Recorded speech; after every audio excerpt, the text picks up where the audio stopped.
And now, Legal Insights with Gus and Astapulo Law Firm. As millions of families book spring break stays through platforms like Airbnb, VRBO, many don't realize what protections they actually have if something goes wrong. Well, here to help us keep our eyes and ears open on this week's Legal Insight, let's welcome back Gus and Astapulo of the Gus and Astapulo Law Firm. Always glad to have you with us. Always a pleasure, Layla. So this is a big one. I mean, Airbnb, VRBO, very popular. When you stay, you're considered an invitee. What does that mean exactly? So it means that the owner is responsible for your safety. And so ultimately, you know, I love rentals. I mean, I've used them as well, but that's the big thing to keep in mind with them is they're not inspected, regulated, or insured the same way that hotels are. Okay. And so, yeah, you have the same invitee status, but ultimately it can lead to some other issues if you're not fully informed. Sure. What are some of the hazards that hosts are required to disclose before you actually book or stay in one of these? Well, so the most common hazards that you'll encounter with these are, first one is cameras. Over half of renters reported that they maintain cameras on the property.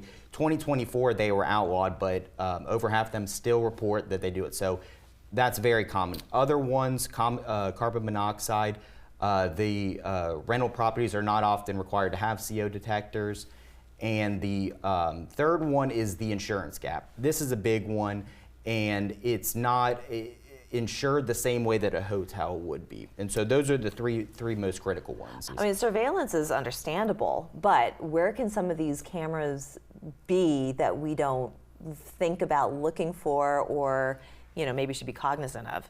So outside is typically okay. So those are not outlawed? Those are not outlawed. Okay. They're supposed to be disclosed, but typically outside is not a problem. Inside, that's as of 2024, those are prohibited. Ultimately, that's what you can do when you first get to the property before you unpack is just do a scan of the property, look for any hidden lenses, things like that. Because they are contained and sometimes they're not that easy to spot. So you mentioned carbon monoxide. Always good to have carbon monoxide smoke detectors that are working in the house. And then what about the insurance part? So insurance is really important. Mm-hmm. Do you have to read through the whole policy? How do you even do that? So this is a big one. And with these insurance, so a lot of these companies, Airbnb, VRBO, they have insurance. And some people, they may not look past that. But the thing to keep in mind with these is a lot of those policies through Airbnb and VRBO, they'll contain exclusions for property defects, railing defects, faulty wiring, the things that cause people to get injured on properties. Yeah. And so ultimately, they may contain those exclusions and the homeowner may not have insurance coverage. And so you could be injured on a property but not have any money to collect on it. Okay, so what happens if someone does get injured on a property? What should they do? What's the first thing that they should do? Well, so the first thing, take all the pictures. Make sure you take all that. But the big thing before you even get to the property is to take a screenshot of the listing and everything that they said the property contains. Mm-hmm. Any sort of safety inspections and alarms and stuff that it's supposed to be equipped with, and it's not.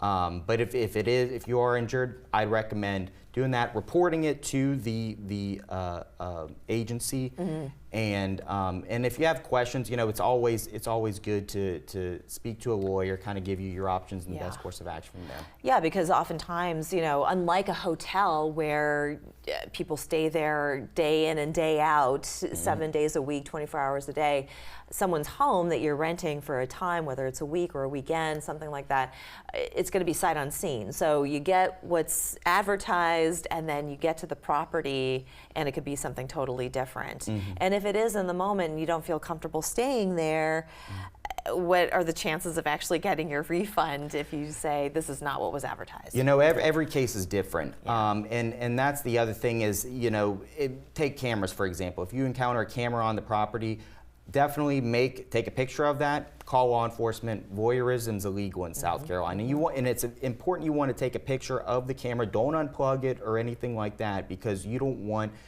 the evidence to be destroyed by the host or whoever before law enforcement has a chance to investigate. Okay. You know, of course, you want to inspect the property, get a lay of the land. That's also really important, and also to call Gus if you have any questions. And how do people find you? They can find us online, guslawsc.com, or you can give us a call, 843-310-5555. Perfect. Thank you so much, Gus. Thanks, Good to see Layla. you. We'll be back after this. This has been Legal Insights with Gus and Astapulo Law Firm.